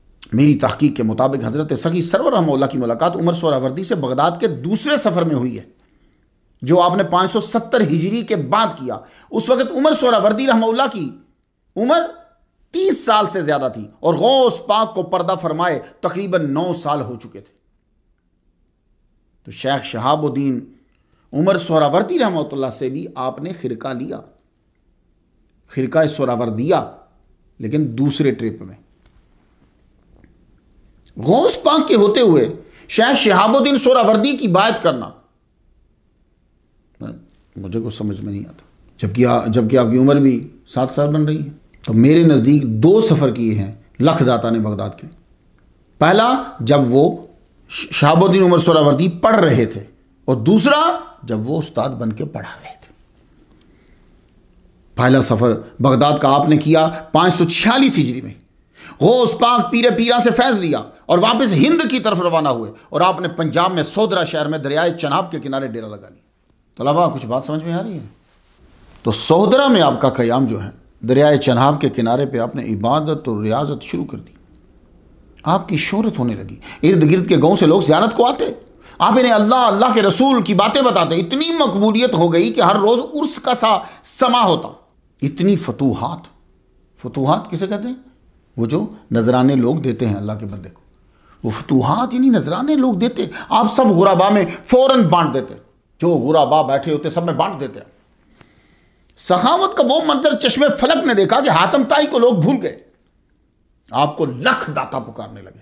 तो ये लख दाता जब आप बगदाद से वापिस आ रहे हैं तो ये सोदरा से शुरू हो गया। सोदरा में आपकी करामात जो है वो बड़ी जाहिर हुई। क्यों? इसलिए कि इस्लाम फैलाना था आपको। तो वहां एक शख्स था उमर बख्श, मर्ज के इतना करीब हुआ कि तबीब दूर हो गए, किसी को इलाज समझ में ही नहीं आ रहा। जो हिंदू तबीब था वो भी, जो मुसलमान था वो भी, और था बड़ा अमीर आदमी, हर बंदा जानता था। लोग उमर बख्श को उठाकर लखदाता सखी सरवर रहमतुल्लाह के पास ले आए, आप जहाँ बैठकर इबादत और रियाजत कर रहे। तो आपने कुछ पढ़ा, पढ़ने के बाद देख रहे यूँ लगा के, यूँ उंगली ज़मीन पे लगा के उसके ज़ुबान पे लगा दी। थोड़ी देर के बाद वो उठ कर आओ। आप कहेंगे ये क्या है? ये हुजूर की सुन्नत है, ये हुजूर की सुन्नत है। अब मैं हदीस पढ़ दूँ? लो हदीस सुन लो, बुखारी और मुस्लिम में है ये हदीस नंबर का, अबू दाऊद में भी है, किताब तिब में, या ज़रा उसमें लफ्ज़ फ़र्क होगा, लेकिन मफ़हूम ही की। बिस्मिल्लाह तुरबत अर्देना बिरीक़त बादेना युशफ़ा सकीमोना बेइज़्न रब्बिना। बुखारी और मुस्लिम में जब आप ये हदीस मुबारक पढ़ें और अबू दाऊद शरीफ किताब तिब निकालें तो ये हदीस पढ़ेंगे, हुज़ूर सल्लल्लाहु अलैहि वसल्लम के पास कोई ज़ख्म दर्द लेके आता, कोई फोड़ा होता तो शिकायत करता, तो हुज़ूर सल्लल्लाहु अलैहि वसल्लम क्या करते? बिस्मिल्लाह यूँ लुआब लगाते, तो तुरबा तो अर्ते ना माते, फिर ज़मीन को लगाते, फिर मरीज़ को लगाते, और ये पढ़ते थे बिस्मिल्लाह तुरबा तो अर्देना बरीक़त बादेना युशफ़ा सकीमोना बेइज़्न रब्बिना। अल्लाह के नाम से शुरू करता हूँ। हमारी ज़मीन की मट्टी हमारे बाँस के लुआब से मिलकर हमारे रब के हुक्म से हमारे मरीजों को शिफा देती है। अल्लाह अकबर जल्ला शानो। अब ये अर्देना कौन सी है? कोई बंदा कह सकता है जनाब आप लखदाता ने तो पंजाब की ज़मीन की मट्टी लगाई, तो अर्देना, तो भाई अर्देना, अब अर्देना हमारी, एक तो ये हमारी इशारा दे रही है कि आप इसको सिर्फ मदीने की मट्टी के साथ ही मखसूस नहीं करो। और इमाम नवावी ने शरह करते हुए अर्देना का तर्जमा पूरी ज़मीन मुराद लिया है। जो लत लियल अर्द मस्जिदा, मोहम्मद मुस्तफ़ा के सदके से पूरी ज़मीन को मस्जिद बना दिया गया है। ठीक है, ये सारी ज़मीन मोहम्मद मुस्तफ़ा सल्लल्लाहु अलैहि वसल्लम की है, अल्लाह ने पैदा फरमाई है, नबी की मलकियत। तो अब क्या होता है कि जब वो वली कामिल अपना लुआब लगाता है और जिस जगह वो इबादत कर रहा होता है वहां रहमतें बरसती हैं। मदीना की तो शायद ज़र्रे ज़र्रे सारे ही ज़बरदस्त हैं। तो यूं हुजूर सल्लल्लाहु अलैहि वसल्लम भी ऐसा करते हैं। कुछ बात समझ हमारे, और फिर हुजूर ने ये नहीं कहा मेरे लुआब, मेरे इलाके की मट्टी, फरमाया हमारी ज़मीन की मट्टी हमारे बास के लुआब से मिलकर हमारे रब के हुक्म से हमारे मरीजों को शिफा देती है। तो लखदाता ने यही किया, बिस्मिल्लाह पढ़कर थोड़ा सा लुआब लगा के यूं जहां आप इबादत करते थे वहां ज़मीन पर लगा के कहा चाटो इसे। जो इसने चाटी और कुछ खड़ा हो गया। अल्लाह अकबर। जिसे डॉक्टर कह चुके थे, तबीब, उस दौर में तो तबीब होते थे ना, हकीम, वो कह चुके थे भाई तेरा इलाज हमारे पास नहीं है, लेकिन अल्लाह के जिक्र ने कमाल कर दिया, अल्लाह के नाम ने कमाल कर दिया। यहां से फिर आप धौंकल में चले गए। वजीराबाद के करीब एक खंडर था। आप जब जो है ना लाहौर से ना पुराने राउट से जब जाएं तो वजीराबाद आता, ठीक है। तो वजीराबाद के करीब एक खंडर था, असल नाम था धरकील था। इसका मुख्तलिफ हो सकता है प्रोनाउंसिएशन, क्योंकि हमारी ज़ुबान ये नहीं है, मैं नहीं बोलूँ राजा धरकील, ये जो भी बहरहाल। तो महमूद गजनवी के दौर में ये कला था, तो लोग आकर यहाँ आबाद हुए। तो राजा साहब ने कला बना दिया राजा ने। तो जब कला बनता था तो लोग फिर आके रहने लग जाते थे, तो वो एक शहर से आबाद हो जाता था। ये भी एक शहर आबाद हो। अब जब राजा कमज़ोर हुआ तो किला भी मजबूत और महफूज न रहा, ये खंडर बन गया, लोग जाने लगे, ये खंडर बन गया। सैयद सखी सरवर रहमतुल्लाह अलैह ने यहाँ धौंकल में आके डेरा लगा लिया। इसको फिर बाद में धौंकल कहने लगे। आग की वजह से भी लोग आने लगे। लोगों को पानी की ज़रूरत होती थी, सफ़र करके आते थे, यहाँ पानी नहीं मिलता था। तो आप एक रोज़ खड़े हुए और आसा मुबारक आपके हाथ में था, आपने अल्लाह का नाम लेकर आसा मुबारक को ज़मीन पे मारा, वहाँ से पानी का चश्मा निकला। जो इस पानी को पीता शिफा पाता। अल्लाह अकबर जल्ल शाह। अब ये वाकई बात सच्ची है। शाहजहां के दौर में मौलवी अब्दुल हकीम सियालकोटी रहमतुल्लाह अलैह ने इस चश्मे की जगह कुआं खुदवा दिया, उसको वसी कर दिया, और जहां बैठकर सखी सरवर रहमतुल्लाह अलैह लखदाता इबादत किया करते थे वहां एक मस्जिद तमीर करवा दी। आपके विसाल से 400 साल बाद, लखदाता के 400 साल बाद आपके चश्मे पे कुआं बनाया गया और आपकी इबादत गाह पे मस्जिद बनाई गई। इससे अंदाजा कर लीजिए कि लखदाता सखी सरवर रहमतुल्लाह कितने मशहूर थे। कि वरना एक सदी हस्ती को गुमनाम शहर में ले जाती है जहां न जान न पहचान, कुछ भी वहां से नहीं निकलता। 400 साल बाद भी लखदाता का नाम जिंदा था। और खुद ये बहुत बड़े अलामा हैं, कभी इशारा हुआ तो इनको मैं बयान करूंगा, आपको मालूम हो, मौलवी अब्दुल हकीम, उन्होंने मस्जिद बनाई जहां आप बैठते थे और चश्मे को कुआं करवा दिया। और सिखों के राजा रंजीत सिंह ने कुआं की हिफाजत के लिए इसके ऊपर गुंबद सा तमीर करवाया। यहां हाड़ के महीने की पहली जुमेरात से सावन की पहली जुमेरात तक मेला लगा करता था यहां। धौंकल आपने काफी अरसा धौंकल में गुजारा। वालिद और वालदा की याद आई तो कब्र की ज़ियारत के लिए शाहकोट रवाना हुए। कलंदराना जिंदगी जब जज्ब की कैफियत आ रही होती है ना, फिर आदमी एक जगह पे नहीं रहता, यहाँ वहाँ, या तो फिरता रहता है या फिर एक ही जगह से उसी जगह पे रुक जाता, वहां से आगे भी नहीं चलता। अब आपकी शोहरत दूर दराज इलाकों तक पहुंच गई थी, आपकी करामात फैल चुकी थी। हिंदू, सिख, मुसलमान सब आपके इरादतमंदों में शामिल हो चुके थे। आप शाहकोट में जब वापस आए तो यहाँ आकर आपने सैयद अब्दुल रज़्ज़ाक बुखारी रहमतुल्लाह की बेटी बीबी बाई से शादी कर ली। 2 साल बाद अल्लाह ताला ने आपको एक बेटा अता फरमाया, नाम रखा सिराजुद्दीन। आप वालिद और वालदा के मज़ारात पर ही रहते थे। ये जगह देख रहे हैं आप, इधर ही बस इसी जगह पर रहते थे। मगर ख़ानदान में कज़न्स अभी तक अबू जहल की रवश पे थे। इंसान की शोहरत, दौलत, इज्जत ये हासिदीन के लिए ईंधन, फ्यूल का काम देती है। जितना ईंधन बढ़ता है उतनी ही आग बढ़ती है। मगर जलने वाले साफ नहीं रहते, जब जब जलते हैं तब तब गंदे होते हैं। आपने बमुश्किल 2 साल गुजारे होंगे शाहकोट में। आए दिन के झगड़ों से तंग आकर आपने शाहकोट को छोड़ दिया और निगाह, जिसको आप डेरा गाजी खां कहते हैं, रवाना हुए। आपके दौर में इसका नाम कुछ और होगा, क्योंकि डेरा गाजी खां का नाम तो नवाब गाजी खां मीरानी की वजह से पड़ा है 15वीं सदी ईस्वी के एंड पे।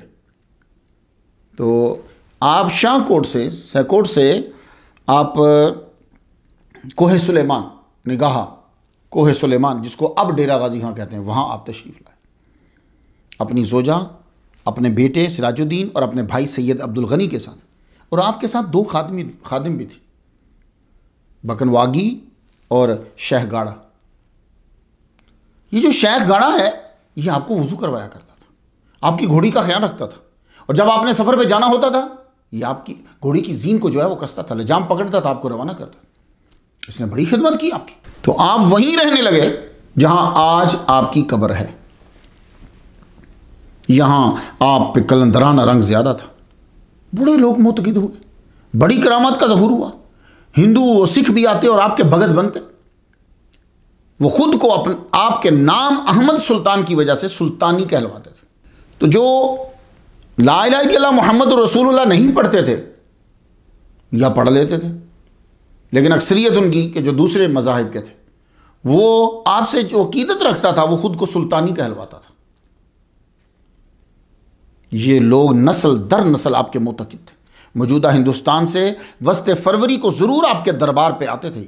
आपके जाने के बाद भी इतनी तादाद में आते थे कि एक दौर में मुल्तान के हिंदू गवर्नर दीवान सावण मल ने खुन्नस में आकर हिंदू यात्री, हर यात्री के ऊपर 1 रुपया टैक्स लगा दिया। वो गुस्सा करता था कि हिंदू मुसलमान से अकीदत क्यों रखते हैं, मगर हिंदू सिख बाज ना आए।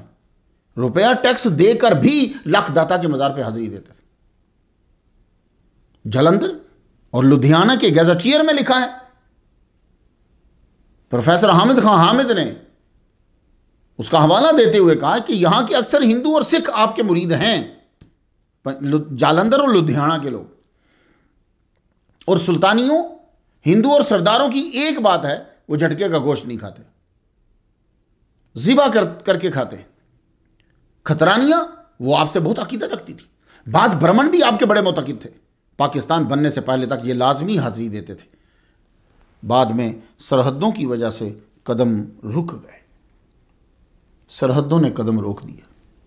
मगर जालंधर, लुधियाना, होशियारपुर में ये लोग वहाँ रहकर आपकी याद को मनाया करते थे। तो लख दाता के मानने वाले ये पंजाब के इलाकों के अंदर जो हैं बहुत ज़्यादा। 1181 की बात है, आपके कजन्स ने आपको कत्ल करने के इरादे से कोहे सुलेमान पे हमला कर दिया। ये जो बार बार हमला कर रहे हैं ना, कुतुब इनको बयान नहीं कर पा रही। मौर्रिख ने जितने भी सीरत निगार हैं उनका वाक़यात की तरफ ध्यान है, करामात की तरफ ध्यान है, इन चीज़ों की तरफ ध्यान नहीं। इनका बार बार हमला करना इस बात पे दाल है कि लख दाता की बहुत बड़ी पावर थी। छोटी मोटी पावर नहीं कही समझाएगा एक मौलवी था या एक पीर था एक जगह ना। ये जो बार बार इनको तंग कर रहे हैं ना, कोई बात बहुत बड़ी है। हो सकता है कि मेरे बाद आने वाला कोई मुहक्किक जो है वो इस चीज़ को निकाले। बात बहुत बड़ी। या तो ये गैर मुस्लिम थे, लेकिन फिर बाद में एक और इतराज़ हो जाता है इसके ऊपर। तो अगर ये गैर मुस्लिम नहीं थे तो फिर ये मानना पड़ेगा कि लख दाता जो है ना वो बहुत बड़ी पावर के मालिक थे, और जिसने इनको बिल्कुल ही अंधा कर दिया था। अब इन्होंने हमला करने की ठान ली। इन्होंने जब आपकी शोहरत देखी तो बस फिर करबला का फिर एक मंजर बन गया कोहे सुलेमान के पास। आप यहाँ अपने 4 यारों के साथ रहते थे, वो मुस्तकिल आपके पास रहते थे। अगर वो जिंदा रहते ना तो फिर भी हमें तारीख के बारे में कुछ मुस्तनद चीज़ मिल जाती। मियाँ नूर, मियाँ इसहाक, मियाँ उस्मान और मियाँ अली, वो गोया कि आपके मुहाफिज थे, चारों यार। आप जब कभी अपने कमरे के अंदर इबादत में मशगूल होते तो ये चारों यार बाहर बुलंद जगह पे खड़े होकर देखते कोई हमला ना कर दे। हमला आवरों ने पूरी जासूसी करी। सबसे पहले पता किया कि अब्दुल गनी किधर है। मालूम हुआ कि वो ज़रा दूर किसी जगह के ऊपर वहाँ चिल्ले में बैठे, सीधा हमला किया। उनको भी तैयार होने का मौका ही फराहम नहीं किया, गर्दन काट दी। उसके बाद अब इन्होंने रुख किया हजरत सही सरवर रहमतुल्लाह अलैह की तरफ, लखदाता की तरफ। उस वक्त आप अंदर कमरे में नमाज पढ़ रहे थे, बाहर आपके चारों यार थे। जो ही हमलावर आगे बढ़े, चारों यारों ने आगे अपने सीने तान दिए, लेकिन ये तादाद में 4, वो इनसे कहीं जायद, चारों को शहीद कर दिया। इतने में आपको खबर हो चुकी कि कुछ सिलसिला हो गया है। नमाज मुकम्मल करने के बाद आप बाहर तशरीफ लाए, अब घोड़ी पे बैठने ही लगे हैं। उन्होंने इतना मौका नहीं दिया, आप पर हमला कर दिया, तीरों और तलवारों के वार, और आपको शहीद कर दिया। 51 साल की उम्र में यह हुसैन का बेटा नमाज पढ़कर अपने इमाम हुसैन से जा मिला। उन्होंने बाद में आपकी जोजा को भी शहीद किया और आपके बेटे को भी शहीद कर दिया। लगता है बहुत ही खतरा था उन्हें इस खानदान से, आपका खास मुरीद, और ये लाशें छोड़कर चले गए, दफनाया भी किसी ने नहीं, लाशें छोड़कर चले गए। आपका वो जो मुरीद खालिस, मैंने बताया था आपको पहले, शेख गाड़ा, आपने अपने शहीद होने से पहले उसको आपने अपनी तरफ से रवाना कर दिया था। यहाँ से अपना मुसल्ला दिया और जो है आफ्ताबा दिया। फरमान लगे जा, ये किस्म की सनद है तो तू जाके तबलीग कर, लोगों को बता जो तूने मुझसे सुना है। वो शेख गाड़ा कहते कि मैं तबलीग करने के लिए गया हुआ हूँ, मेरे मुर्शिद का मुसल्ला मेरे पास है, मेरे मुर्शिद का आफ्ताबा मेरे पास है। पता नहीं क्यों जिस दिन मेरे मुर्शिद शहीद हो गए तो मुझे आवाज़ आती है बार बार, शेख शेख वापस चल, शेख वापस चल, शेख वापस चल। कहते मैं आगे गया ही नहीं, मैं दौड़ा, बेचैनी बढ़ गई। मैं दौड़ा हुआ जब पहुंचा तो देखा मेरे मुर्शिद जो हैं वो शहीद हो चुके। तो फिर इस शेख ने ये जो आपको वुजू करवाया करता था, इसने फिर आपको दफनाया। तो जहां शहीद हुए वहीं कब्र बना दी, और जहां आपकी कब्र है वहीं आप शहीद हुए। बात फिर फैल गई। ये तो फिर शेख गाड़ा जो है ये तो वहां से चला गया, अपने मुर्शिद के हुक्म के मुताबिक ही फिर लोगों को तबलीग करता। आपकी कब्र मुबारक पे फिर एक रोज़ 3 आदमी आए कहीं से। उनमें से एक का नाम गोरा था, वो कोड़ी था, पूरा जिस्म उसका खराब। एक बहराम था, उसका वो नबीना था, उसकी आंखें जा चुकी थी। और एक अहमद खान था, वो शादी नहीं कर सकता था, उसके इतना कमज़ोर और सलाहियत नहीं थी। तीनों उस जगह पे इकट्ठे हुए तो तीनों ने वादा किया हम लोग यहीं रहेंगे और लखदाता के मज़ार की मुजावरी करेंगे, यहाँ खिदमत करेंगे हम। वो वहीं रहते, जिक्र करते। अल्लाह ताला ने लखदाता के मज़ार का सदका और उनकी खिदमत का सदका तीनों को ठीक कर दिया। वो कुड़ी भी ठीक हो गया और नबीना भी ठीक हो गया, और अहमद खान की वजह से, अहमद खान तो ठीक हुआ, सारे ही मुसलमान हो गए तीनों।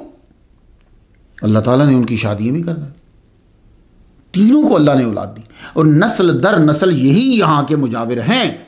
1960 तक चढ़ावे इन्हीं तीनों की औलाद में तकसीम किए जाते थे, 1960 तक। आपकी लखदाता के मज़ार की भी बड़ी मनता, बड़ी करामात। आपकी याद ही आदमी सच्चे दिल से करे तो रब करम कर देता। 200 साल पहले एक सरदार जी जो मानसा के रहने वाले थे, मानसा के, बड़ी मुसीबत में मुब्तला हुए, तो उनको ख्वाब में आवाज़ सुनाई देती है कि तुम सखी सरवर की ज़ियारत बनाओ। उन्होंने निगाह में ज़ियारत बनवाई, अपने इलाके में उन्होंने ज़ियारत गाह बनवा दी। अल्लाह ताला ने मुश्किलात से उन्हें छुटकारा दे दी, और ये जो ज़ियारत थी जो सरदार जी ने बनाई थी, ये हिंदू मुस्लिम दोनों में मकबूल हुई। फिर इस पर हिंदू ब्राह्मणों ने कब्जा कर लिया। सखी सरवर रहमतुल्लाह की याद में पेशावर में मेला लगता है, लाहौर में मेला लगता है, धोंकल में मेला लगता है, डेरा गाजी खां में मेला लगता है, और बाकी इलाकों की तो मैं बाकी ये पंजाब, जलंधर, लुधियाना में भी मोगा में निगाह पीर के नाम से सैयद सही सरवर रहमतुल्लाह की ज़ियारत गाह है। 1869 में पटियाला के किसी फर्द ने बनाई थी। यहां चेत और असोज में 8 जुमेरातें मेला लगता है, 8 जुमेराता मेला लगता है। लुधियाना में हर साल जेठ की पहली जुमेरात लुधियाना की तहसील समराला के मकाम भौला में मेला लगता है लखदाता का। इसका इंतजाम घुम्मन जाटों और भराइयों के हाथों था। आपके मज़ार की सीढ़ियां किसने बनाई? जरा मज़ार देखना, एक कलानुमा लगता है। आपके मज़ार की सीढ़ियां जो खूबसूरती और मजबूती बढ़ाती हैं, ये 2 हिंदू भाइयों ने बनाई थी,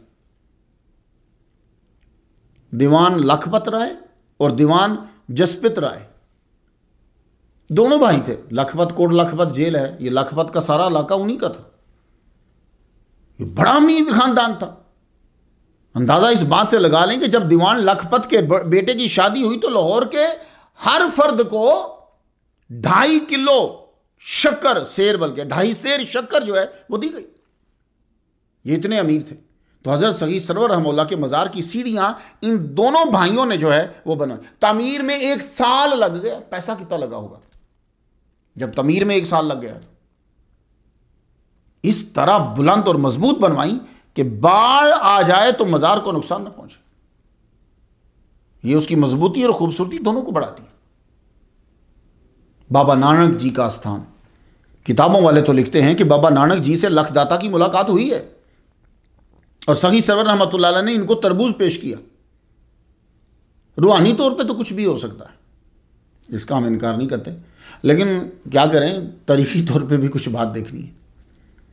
तो तारीखी तौर पर बिलमुशाफा मुमकिन नहीं है बाबा नानक जी से लखदाता की मुलाकात, क्योंकि बाबा नानक जी 1469 ईस्वी में हजरत सखी सरवर रहमतुल्लाह के 288 साल बाद पैदा हुए हैं।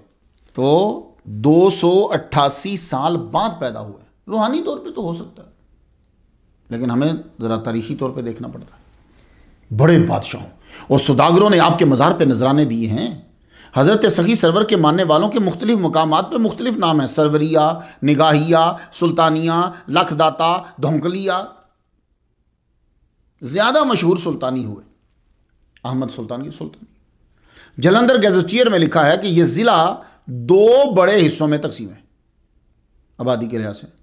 यहां मुसलमान, हिंदू और सिख रहते हैं। सिख और हिंदू उन्होंने एक गिने हैं। सिख 2 हिस्सों में हैं। गुरु के सिख ये खालिद सिख हैं, और सुल्तानी ये एक मुसलमान पीर सैयद सखी सरवर के पैरों हैं, जिन्हें लखदाता भी कहते हैं। देख रहे हैं, गवर्नमेंट की जो किताबें हैं ना, जो रिकॉर्ड हैं, उनमें लिखा हुआ है। लुधियाना सरकारी गैजेटियर जो है, प्रोफेसर हामिद खान अहमद ने उसका हवाला देते हुए लिखा है कि सुल्तानियों में हिंदू जाट भी शामिल है। ये सैयद सखी सरवर लखदाता के पैरोकार हैं। 300-400 साल से ये कायद अपने साथ यहां लाए। जो लोग समझदार हैं, वन लाइनर लेते हैं, वो तो इसी से समझ जाएंगे कि बहुत पावरफुल कोई चीज थी लखदाता। अब ये जो सैयद सखी सरवर रहमतुल्लाह के पैरोकार 300-400 साल गुजरने के बाद भी अकायद के ऊपर पक्के थे, वो क्या इन्होंने अपनाए थे? पहली, ये झटका नहीं खाते थे, ये ऐसे कट, ये ज़िबा करते थे और सारा खून निकाल के फिर गोश्त को खाते थे। जुमेरात का एहतराम करते थे, लखदाता के जो मानने वाले दूसरे मज़ाहिब के। फरवरी के वस्त में मज़ार पे हाजिरी जरूर देते थे। ये अपने इलाकों में 4 कोनों वाला चबूतरा बनाते, 10 फुट लंबा होता, 10 फुट ही चौड़ा होता, 10 फुट ही ऊंचा करते। उसके ऊपर फिर ये गुंबद बनाते, एक दरवाज़ा रखते, उसके अंदर दाखिल होते तो सामनी दीवार के ऊपर जो है वो ताक, उसके अंदर ये दिया रखते और दिए को जलाते। जुमेरात को खासतौर पर जुमेरात को ज़रूर हाजिरी देते। साल में एक बार हर सुल्तानी जो है वो अपनी ताकत के मुताबिक एक बड़ी रोटी छोटी होती है ना, वड्डा रोट, वो पकाता। वो कितना बड़ा होता? 1 मन आटा और 1 मन गुड़ दोनों को मिलाया जाता, गूंदा जाता। अब ये 1 मन रोटी जो है ये पकेगी कैसे? इतना बड़ा तवा है, उसका फिर तरीका करते, एक पक्की जगह लेते, उसको पक्की जगह के ऊपर जो प्लेन होती ना पक्की जगह, ज्यादातर कोशिश करते कि पत्थर हो नीचे, उसके ऊपर बहुत ज्यादा आग जलाते। वो लकड़ियों को आग लगाते, लकड़ियां जब जलती फिर उनका कोयला बनता, तो उसके राख बनने से पहले, बिल्कुल राख ना बने, उस सारे को हटाते, साफ करते उसे। अब वो जगह बहुत गर्म होती, तो उसके ऊपर वो जो रोट है ना, वो आटा एक मान गुड़ मिला, वो सारा उसके ऊपर फैला दे। तो पीर खाने का निगहबान मुसलमान जो भराई कौम से होता था, वो ढोल बजाता रहता था और हजरत सगी सरवर के तारीफी गीत गाता रहता। बाकी सारे सुल्तानी लोग रोट की तैयारी में लगे रहते, बड़ी रोटी दे। जब तैयार हो जाती तो चौथा हिस्सा जो है वो निगहबान का होता। ये जो मजहबी लीडर है ना भराई कौम से, ये निगहबान का होता, और बाकी घर वाले और पड़ोसियों में तकसीम कर दिया जाता। जो बाकी बचता घर वाले रख लेते, वो जितने लोग आए हुए हैं या पड़ोसी। इनकी एक रस्म जो थी वो चौकी भरना है। आपके सुल्तानी मुरीद फर्श पे कभी कभार जरूर सोते, मजार पे जब आते तो नीचे ही सोते, इसे चौकी भरना कहते। जुमेरात को कोई सुल्तानी दूध नहीं बेचता था। इस दिन दूध को अपने लिए या अल्लाह के लिए रख लेते और बांट देते। लेकिन जो मुसलमान आपके मुरीद थे, 5 वक्त नमाज फ़र्ज थी, सोहरावर्दी सिलसिले की तलीमात की तलकीन करते। सोहरावर्दी अमूर शरीयत, सोहरावर्दी जो है ये अमूर शरीयत पर सख्ती से पाबंद होते। दूसरे मज़ाहिब को तबलीग करने में पेश पेश होते थे। सैर व सियाहत का शौक़ इनमें ज़्यादा होता था। कभी तबलीग मकसद होता था और कभी सफ़र का मकसद फैज़ लेना होता था। ये चिश्तियों की निस्बत जलाली होते थे। यही वजह है कि बादशाहों से दूर और अवाम के करीब। आज भी आपके मज़ार पे जाने से अल्लाह करम फरमाता है, क्योंकि शहीद जिंदा होता है। आपको आपके कज़न्स ने शहीद किया। औरंगज़ेब आलमगीर के दौर में एक बहुत बड़ा दिल्ली का सौदागर था, ईसा खान। अफ़गानिस्तान से माल लाता था, इन इलाकों से, बुखारा, समरकंद, इन इलाकों से माल लाता, फिर ये लाहौर में बेचता हुआ, फिर वो दिल्ली जाता। तो आपको पता है जो बड़े अमीर आदमी, अमीर ताजर होते हैं, उनकी बादशाहों के साथ अलग से अलग बड़ी होती है। ये ईसा खान जो है, ये ऊँटों का, घोड़ों का, अनाज का, हर किस्म का जो है वो धंधा करता था, यानी बेच तजारत करता था। ईसा खान जब आ रहा था, यही कोहे सुलेमान पे पहुंचा। यहाँ के ऊँट बड़े ज़बरदस्त यहाँ मिलते थे। इसने एक ऊँट खरीद लिया, बड़ा महंगे दामों ऊँट खरीदा। तो अब यहाँ आपको पता है पहाड़ी इलाका सा, ऊंच नीच, वो ऊँट का ना पाँव टूट गया। ये सगी सरवर रहमतुल्लाह के मज़ार से आगे गुजर चुका था, हाज़िरी नहीं दी, आगे निकल गया। वो ऊँट को क्या हुआ, उसका पाँव टूट गया। अब इतनी पेमेंट की हो, आप गाड़ी लेके शोरूम से निकलो, पता चले गाड़ी का इंजन ही बैठ गया। वो ऊँट जब नीचे बैठ गया, दर्द से बिलबिलाने लगा। आपको एकदम ख्याल आया, यूँ देखा तो मज़ार के पास पहुंचा। अब मुसीबत में ही ख्याल आता है, मैं मज़ार के पास पहुंचा, हाज़िरी दी, फातिहा पढ़ी, दुआ मांगी, वापस नीचे आया, ऊँट खड़ा था। अल्लाहु अकबर जल्ला शाह। ये बात इसने जाकर औरंगज़ेब को बताई। जब उससे मुलाकात हुई तो उसने वहाँ से खानका की मदद के लिए पैसे भेजे। हज़रत सखी सरवर लखदाता ने इस्लाम हिंदुओं और सरदारों में मुतारफ़ करवाया। ना आपको ज़्यादा वक्त मिला कि उनकी तरबियत हो सके, और ना उनको ज़्यादा वक्त मिला कि आपके पास रह सकें। यही वजह है कि मौजूदा हिंदुस्तान के पंजाब में रहने वाले हिंदुओं और सरदारों ने जितना समझा उतना किया, और अपनी रवायात, रस्म व रवाज भी साथ ही रखे। अल्लाह ताला औलिया के मानने वालों पर साफ़ और शफाफ सूरत इस्लाम वाज़े करे। आमीन। अल फातिहा।